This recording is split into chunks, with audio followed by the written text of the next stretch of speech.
The moment my stepmother threw my mother's wedding dress into the fire pit during my dad's birthday party, I knew she'd finally shown her true colors. But when my 8-year-old daughter, Hazel, grabbed her pink backpack and asked if she should show everyone the videos of what Veda does while Daddy's at work, the entire backyard went silent. Even the flames seemed to pause.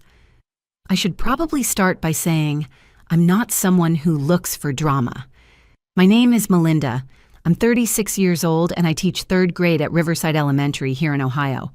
My life revolves around lesson plans, parent-teacher conferences, and raising my daughter Hazel as a single mom after my ex-husband decided he wasn't ready for family life when she was just 2. Most evenings, you'll find me grading papers at my kitchen table, while Hazel practices her multiplication tables or reads her favorite Junie B. Jones books. My father, Robert, is the kind of man who's worn the same style of glasses for 30 years and still does the crossword puzzle every Sunday morning with a number 2 pencil.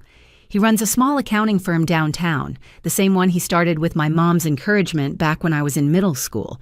He's predictable in the best way, or at least he was, until Veda came into our lives. My mother, Diane, died 3 years ago. Cancer took her slowly, then all at once, the way cancer does. She spent her last months in the house where she'd raised me, tending her garden until she couldn't anymore, leaving notes and recipe boxes for me to find, recording videos for Hazel's future birthdays. She was grace personified, even at the end. Dad held her hand when she passed, and I watched something in him break that day, something I wasn't sure would ever heal. Then came Veda. She appeared at our church one Sunday, sitting 3 pews behind us, her perfectly manicured nails holding a hymnal she never actually opened. She was 42, though she claimed 38, with auburn hair that came from a salon bottle and clothes that suggested money she'd later reveal she didn't actually have. After service, she approached Dad at the coffee and donuts table, commenting on his sermon discussion points, laughing at his accounting jokes that Mom used to just smile politely at. "Your father deserves happiness," my Aunt Phyllis had said when Dad first started bringing Veda around. Phyllis is my mother's sister, 5 years younger but decades wiser, the kind of woman who can spot a fake Louis Vuitton or a fake person from across a room. But that woman smiles like she's calculating interest rates. My Uncle Jerome, Dad's brother, was more direct. Jerome had spent 30 years as a police officer before retiring to run a security consulting firm. "Something's off about her," he'd muttered at their engagement party. "She asks too many questions about the wrong things. Your mom asked about people's kids, their health, their dreams. Veda asks about vacation homes and investment, portfolios." But Dad was smitten. For the first time since Mom's death, he hummed while making breakfast. He bought new suits. He started using cologne again, the same woodsy scent Mom had bought him every Christmas. When he looked at Veda, his eyes lit up like someone had finally turned the lights back on in a dark room. Hazel, my daughter, has my mother's eyes, and a wisdom that sometimes startles me. She's 8 but observes like she's 80, filing away details other kids would miss. She loved her grandmother fiercely in the short time they had together, and Mom's death hit her hard. She'd been cautiously optimistic about Veda at first. "She smells like the perfume counter at Macy's," Hazel had whispered after first meeting her. "Too many kinds mixed together." The wedding happened fast, too fast. 6 months after that first church meeting, Veda was walking down an aisle made of white runner carpet in our backyard, past Mom's rose bushes and tomato plants, wearing a dress that cost more than Dad usually spent in 3 months. She'd insisted on the backyard venue, calling it quaint and intimate, though I suspected she just didn't want to pay for a proper venue. Now, 3 months into their marriage, standing in this same backyard with 50 guests watching Mom's wedding dress burn in the fire pit, with my daughter about to expose the truth about our new stepmother, I realized every red flag we'd ignored was about to unfold in Technicolor. Dad stood frozen by the drink table, his face the color of ash. Veda was still smiling her calculating smile, not yet realizing that her own cruelty had just triggered her downfall. The party that was supposed to celebrate Dad's 58th birthday was about to become something else entirely. 3 years after losing my mother, Diane, to cancer, I thought Dad deserved happiness again. When he introduced us to Veda at a family dinner, she seemed perfect. charming, attentive, always bringing Hazel little gifts and asking about my teaching job at Riverside Elementary.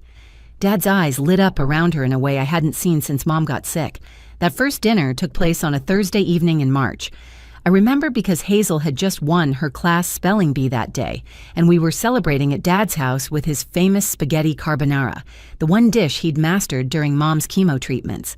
Veda arrived carrying an expensive bottle of wine and a children's book about brave princesses for Hazel. "Your father tells me you're the best third-grade teacher in the district," Veda said, settling into Mom's chair at the dining table like she'd been doing it for years.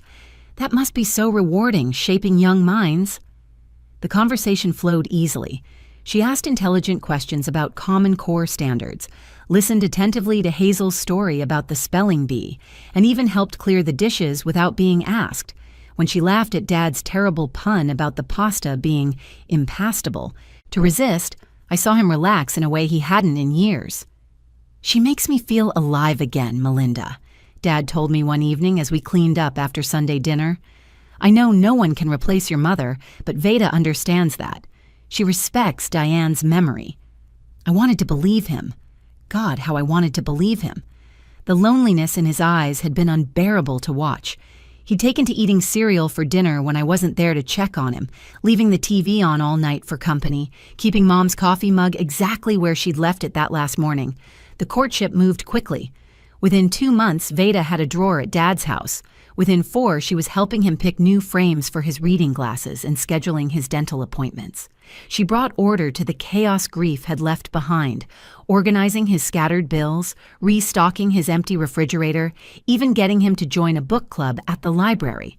"Your mother would approve," Aunt Phyllis admitted reluctantly after watching Veda handle Dad's diabetes medication schedule with the efficiency of a nurse. "She's taking care of him." The proposal happened at the church spring picnic. Dad got down on one knee right there by the dessert table, his voice shaking as he asked Veda to marry him. She cried perfectly, just enough to seem moved, but not enough to ruin her makeup. The congregation applauded. Hazel threw flower petals from her paper plate.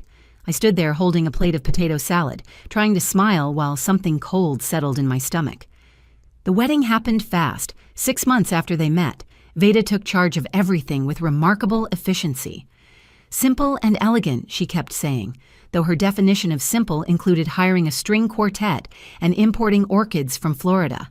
Hazel was their flower girl, scattering rose petals down the aisle of our backyard where Mom had planted her garden. The ceremony was beautiful, I had to admit. Veda had strung lights through Mom's apple tree and set up chairs in perfect rows across the lawn. Dad had finally started mowing again. "Welcome to the family," I'd said, hugging her after they exchanged vows. She'd held me a beat too long, whispered in my ear, "I'm going to take such good care of him, you'll see." Veda moved into the house where I'd grown up, the house where Mom's presence still lingered in every carefully chosen curtain and family photo. At first, the changes were subtle. Mom's collection of ceramic birds migrated from the living room shelf to a box in the basement, for safekeeping. The lace doilies Mom had crocheted disappeared, replaced by modern glass coasters. The living room repainted from Mom's warm yellow to stark white. "Just freshening things up," Veda would say with that practiced smile whenever I noticed something missing. "Your father deserves a space that doesn't feel like a museum." Dad seemed happy, so I held my tongue. He was showering regularly again, wearing ironed shirts, attending his Rotary Club meetings. He'd started laughing at sitcoms instead of staring through them. When Veda suggested they take ballroom dancing lessons, he actually agreed. Watching them practice their foxtrot in the kitchen where Mom used to dance alone to the radio while cooking, I felt a complicated mix of grief and gratitude.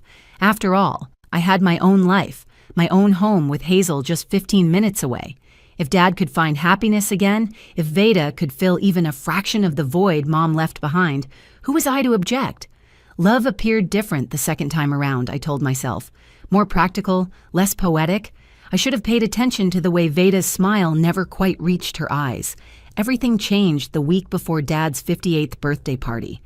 I'd stopped by to drop off decorations when I found Veda in the master bedroom, pulling Mom's clothes from the closet. The scene was surreal. Mom's dresses lay across the bed like colorful ghosts. Her favorite blue cardigan crumpled in a donation box.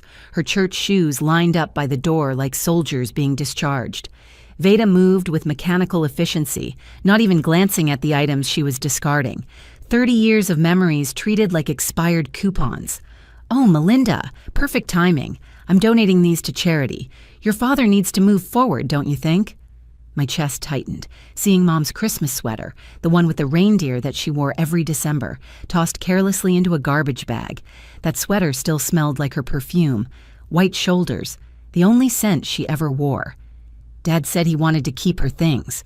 I managed, my voice steadier than my hands. Veda's laugh was like ice cracking. "Men don't know what they need. Trust me, holding on to the past is unhealthy. I'm helping him heal." She picked up Mom's pearl necklace, the one Dad gave her for their 20th anniversary, examined it like a jeweler assessing its worth, then dropped it into her personal jewelry box instead of the donation pile.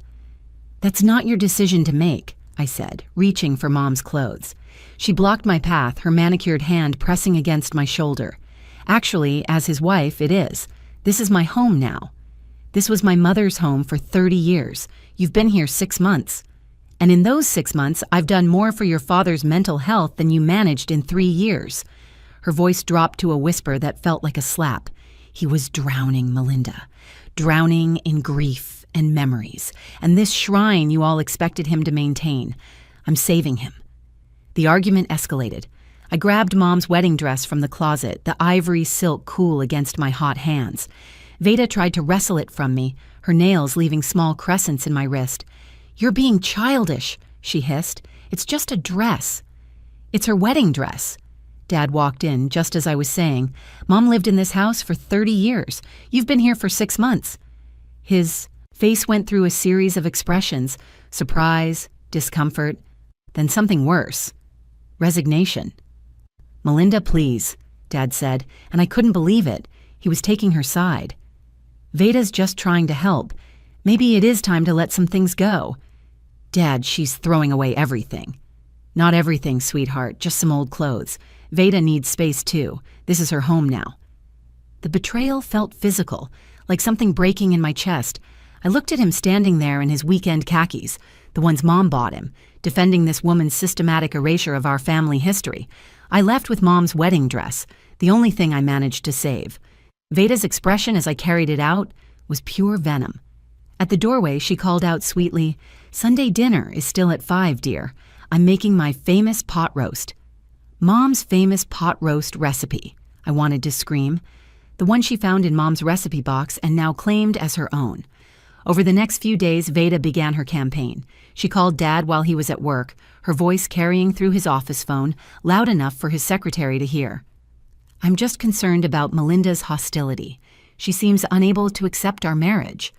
She told Aunt Phyllis that I'd been aggressive and possibly unstable during our confrontation. "I'm worried about her influence on poor little Hazel," she'd said at their coffee date, knowing Phyllis would relay every word to me. She suggested to Dad's friends at the Rotary Club that I might be jealous, too attached, in need of professional help. "It's natural," she said with fake sympathy. She never properly grieved her mother. Classic manipulation, but Dad bought every word. When I tried to explain my side, he looked tired, older than his 58 years. "Your mom would want us all to be happy," he said during a strained phone call. "Veda's trying so hard with you, Melinda. Can't you meet her halfway?" Halfway would mean she respects Mom's memory. She does. She kept all the photos up, didn't she? She maintains the garden. He was right about the photos, but wrong about the garden. I'd seen the professional landscaping estimate on his desk, Veda's plan to tear out Mom's roses and install a modern rock garden with drought-resistant architectural plants. By Thursday, 3 days before the party, I was officially uninvited from helping with preparations. "Too much tension," Veda explained to anyone who'd listen. "We want Robert's birthday to be peaceful." But Hazel was still invited for her Friday night sleepover. They couldn't exclude an 8-year-old without looking heartless. The night before Dad's party, Hazel had a sleepover at Dad's house. When I picked her up the next morning, she was unusually quiet. She climbed into the car wearing the same unicorn t-shirt from yesterday, her overnight bag dragging behind her like it weighed 100 pounds. Her usual chatter about breakfast pancakes or Saturday morning cartoons was absent. Instead, she stared out the window, her fingers twisted in her lap. "Mommy, does Grandpa know Veda has friends over when he's at work?" My hands froze on the steering wheel. I forced myself to keep driving, to sound casual even as alarm bells rang in my head. "What kind of friends, sweetheart?" "Men friends. They drink wine in the afternoon and laugh really loud. Veda told me it's our secret game, but I don't like secrets that feel icky." I pulled into a grocery store parking lot, turned off the engine, and shifted to face my daughter. Her eyes were troubled in a way that made my maternal instincts scream. "Tell me everything, baby. You're not in trouble." Hazel took a deep breath. "Yesterday, when Grandpa went to work after lunch, Veda said I should take a nap in the guest room. But I couldn't sleep because a car came and a man visited. They sat really close on the couch and drank from Grandma's special glasses, the ones with the gold edges." My mind raced. I'd noticed Veda always had expensive new jewelry, designer bags Dad couldn't afford on his accounting firm income. She'd claimed they were gifts from her successful sister in California, the one who never visited, never called, possibly didn't exist. "Has this happened before?" Hazel nodded. "Lots of times when I stay over. Different men. One brought her a shiny bracelet and she kissed him on the mouth. That's when she saw me watching and said it was our special secret game, and good girls keep secrets." My anger was volcanic, but I kept my voice steady. "Hazel, have you ever seen these friends?" She nodded, then reached for her backpack. "I took videos on my tablet when I was supposed to be napping. Veda doesn't know I know how to use the camera. Want to see?" I pulled out Hazel's tablet, the one we'd given her for educational games. My brilliant, brave daughter had figured out the camera app and documented everything. The first video was shaky but clear. Veda in Mom's living room, wearing a silk robe at 2 in the afternoon, pouring wine for a man in an expensive suit. "Gary, you spoil me," Veda's recorded voice purred as she accepted a jewelry box. The next clip showed a different day, a different man, this one younger, touching Veda's face while she sat in Dad's leather recliner. "Paul's at his boring office until 6. She laughed. "We have hours." "Paul?" She called my father Paul. His name was Robert. More videos. Veda showing a man Dad's home office, laughing about her boring old husband and his predictable routine. Veda trying on expensive clothes while a man watched from Mom's antique settee. Veda counting cash on the kitchen table where we ate Sunday dinners. "Baby, why didn't you tell me sooner?" Hazel's eyes filled with tears. "Veda said if I told anyone, Grandpa would be sad and it would be my fault. But yesterday she was mean to you about Grandma's things, and I don't want her to be mean anymore. And she called Grandma's pictures ugly when she thought I was sleeping. Nobody calls Grandma ugly." I hugged my daughter tight, feeling her small body tremble against mine. "You did the right thing. You're the bravest girl I know. We're going to handle this. But I need you to be brave today at Grandpa's party, okay?" "Are we going to show Grandpa?" "We're going to show everyone. Veda needs to be stopped." I drove straight to Aunt Phyllis's house. She took one look at my face and ushered us inside. Uncle Jerome was there for their Saturday morning coffee tradition. I showed them the videos, watching their expressions shift from skepticism to shock to fury. "That manipulative witch," Phyllis breathed, "in Diane's house. In her bed." Jerome was already on his phone. "My buddy Tom handles divorces. He'll want copies of everything." He looked at Hazel with pride. "You've got your grandma's smarts, kiddo. She would be so proud." We formed a plan. Jerome would transfer the videos to a USB drive and connect it to the outdoor TV system Dad had installed for watching football games on the patio. Phyllis would make sure all the right people were within viewing distance when it happened.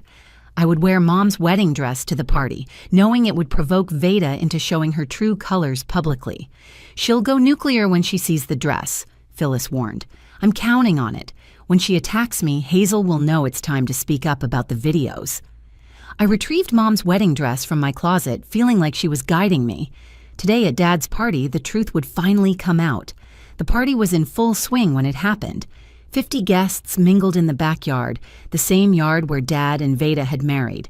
I'd purposely worn Mom's wedding dress, altered to fit me. Veda's eyes narrowed when she saw it. The dress caught everyone's attention as I walked through the garden gate. Mom's ivory silk gown, shortened and taken in at the waist, moved like water in the afternoon sun. Conversations stopped mid-sentence. Mrs. Patterson from Dad's office actually gasped. Dad stood by the grill with Uncle Jerome, his burger flipper frozen in midair. Veda stalked across the lawn in her designer heels, each step puncturing the grass. She wore red, of course, a tight dress that cost more than most people's mortgage payments. Her face had that painted-on smile, but her eyes were murderous. "Interesting choice for a birthday party," she said loud enough for others to hear. "Wearing your dead mother's dress? That's a bit morbid, don't you think, Robert?" Dad shifted uncomfortably, setting down his spatula. His face was a mix of confusion and embarrassment. "Melinda, maybe—" "It's inappropriate," Veda interrupted, her voice rising to ensure maximum audience. "This is supposed to be a celebration of Robert's life now, not a shrine to the past." She moved closer, her perfume aggressive and cloying. "You need help, Melinda. This obsession with your mother isn't healthy. I've been telling Robert for weeks that you need professional intervention." "The only intervention needed here is the truth," I said calmly. Her face twisted. In one swift motion, she grabbed the dress suddenly, her nails catching the delicate fabric. The sound of tearing silk cut through the party chatter like a scream. "You know what? I'm done with this family's obsession with Diane." Before anyone could react, she yanked harder, ripping the sleeve completely off. Then she marched to the fire pit where Uncle Jerome had been grilling. The flames were still dancing from the afternoon's burger cooking. In one violent motion, she threw the dress into the flames. "Time to make room for the new wife," she declared triumphantly, her voice carrying across the stunned crowd. The dress caught immediately, ivory silk turning orange, then black. 30 years of memories, the dress Mom had worn when she promised to love Dad forever, consumed in seconds. The crowd fell silent. Then, horrifyingly, a few of Veda's friends began to clap. Her yoga instructor, her hairdresser, 2 women from her book club, all applauding like this was performance art. Dad just stood there, frozen, watching Mom's dress burn. His face was gray, his mouth opening and closing without sound. That's when Hazel ran forward with her pink backpack. "Daddy," she said, her young voice cutting through the tension like a bell, "should I show everyone what Veda does when you're at work?" The word Daddy stopped everyone. Hazel never called him Daddy anymore, only Grandpa. But in her nervousness, she'd reverted to what she used to call him when she was smaller, when Grandma was alive. Dad's face went white. "What are you talking about, sweetheart?" Veda lunged for the backpack. "She's just a child with an imagination." But Hazel had already handed the tablet to Uncle Jerome, who was ready. Within seconds, he'd connected it to the outdoor TV we'd set up for the party. The 60-inch screen flickered to life. Suddenly, there was Veda on the screen, wineglass in hand, sitting on a stranger's lap in Dad's living room. The image was crystal clear, the audio perfect. "My husband's at his boring office," her recorded voice rang out across the silent party. "He has no idea how I spend his money or my afternoons." Gasps rippled through the crowd. Someone dropped a plate. The next clip showed her accepting an expensive bracelet from another man, this one younger than Dad by 20 years. "You're so much more exciting than Robert," she purred on screen. "He's sweet, but God, so dull. Still talks about his dead wife like she was some kind of saint." Dad made a sound like he'd been punched. Phyllis grabbed his arm to steady him. More clips played. Veda giving a tour of Dad's home office to a stranger, mocking his organizational system. Veda counting a stack of bills on Mom's kitchen table. Veda in Mom's bed with someone who definitely wasn't Dad, the wedding photo on the nightstand turned face down. "You burned my sister's dress," Aunt Phyllis said, stepping forward, her voice shaking with rage. "The dress she wore when she married Robert, when she was young and full of hope. You destroyed it like it was garbage while carrying on with men in her bed." "Those videos are fake," Veda shrieked, but even her friends were backing away. Her yoga instructor was already heading for the gate. Dad finally spoke, his voice broken but firm. Get out of my house." "Your house?" Veda laughed bitterly. "I'm your wife. I have rights. Half of everything is mine." "Not anymore," Uncle Jerome said, holding up his phone. "Robert's attorney. My golf buddy Tom already has copies of everything. And these videos, they'll make sure you don't get a penny. Adultery, fraud, and we're just getting started. Veda turned to Dad, tried one last manipulation. Robert, please, I love you. These are misunderstandings. But Dad was looking at the still burning remains of Mom's dress, then at Hazel's brave little face, then at me in my torn sleeve. Leave now, or I call the police, he said quietly. As Veda's car screeched out of the driveway, Dad pulled me and Hazel into his arms, sobbing apologies. The guests dispersed quietly, the party abandoned. We sat by the dying fire pit, watching the last embers of Mom's dress glow in the darkness. I'm so sorry, Melinda. Your mother's dress, everything. I should have listened. The tears came then, for both of us. Not just for the dress, but for the innocence lost, the trust broken, the memories that witch had tried to steal. Dad's shoulders shook as he held us, repeating apologies that I didn't need to hear. The man who'd always been my rock was crumbling, and somehow that made me stronger. The dress was just fabric, Dad. Mom's real legacy is in the values she taught us. Honesty, loyalty, family. Veda could burn the dress, but she could never touch that. Aunt Phyllis had salvaged a small piece of unburned lace from the dress's hem. She held it up in the fading light, this delicate remnant that had somehow survived. Diane's wedding veil was made from this same lace, she said. Her mother's before that. Maybe someday Hazel can carry on the tradition. Dad looked at Hazel, who was curled up against him, her tablet tucked away in her backpack like a weapon she'd never have to use again. You were so brave, sweetheart, but you should never have had to keep such a big secret. Mom says secrets that feel icky are usually bad secrets, Hazel said simply, and Grandma Diane wouldn't want you to be with someone who lies. The next morning, Dad changed the locks. Veda sent her brother to collect her things, but Jerome supervised every box, making sure nothing of Mom's disappeared. We found 3 pieces of Mom's jewelry in Veda's drawer, 2 of Dad's watches, and bizarrely, Mom's recipe box hidden in a suitcase. She'd been planning to take everything that mattered piece by piece until there was nothing left of our family's history. 3 months later, the divorce was final. Veda fought for alimony, but the evidence was overwhelming. The forensic accountant Uncle Jerome recommended discovered she'd opened credit cards in Dad's name, funneled money from his business account, and sold items from the house on online marketplaces. The men in the videos came forward when subpoenaed, each telling similar stories of Veda's promises, her lies about being in an unhappy marriage, her requests for money.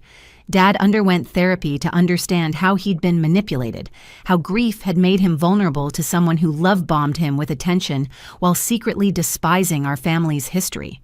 Dr. Morrison, his therapist, helped him see that Veda had targeted him specifically because he was a widower, because she knew he'd be lonely, grateful, less likely to question her motives. Predators know how to find grief, Dr. Morrison had said. They see it as an opportunity. He redecorated the house again, not to erase Mom, but to blend the past with the present. Her photos returned to the mantel, alongside newer ones of all of us. The garden she'd planted flourished under his care. He even took a master gardener class to better tend her roses, spending Saturday mornings pruning and feeding them while telling them about his week, the way Mom used to. I think I needed to learn that moving forward doesn't mean forgetting, he told me one afternoon as we weeded Mom's roses. Diane was my past, yes, but she's also part of my present through you and Hazel. Anyone who couldn't accept that was never right for this family. The community rallied around Dad in unexpected ways. The Rotary Club members who'd witnessed the party brought him dinners for weeks. Mrs. Patterson from his office set him up with a grief support group for widowers, warning him about common manipulation tactics that target vulnerable men. Even the church ladies who'd initially loved Veda admitted they'd noticed things but hadn't wanted to interfere. Hazel learned that standing up for truth, even when adults tell you not to, is sometimes the bravest thing you can do. She started seeing the school counselor to process what happened, to understand that adults who ask children to keep icky secrets are always wrong. She's stronger now, more confident, quicker to speak up in class and stand up to playground bullies. And me, I learned that a mother's love transcends death, living on in the courage of a granddaughter she never met but somehow helped protect our family anyway. I learned that Dad's happiness matters, but not at the cost of our family's truth. I learned that sometimes things need to burn away to show what's real underneath.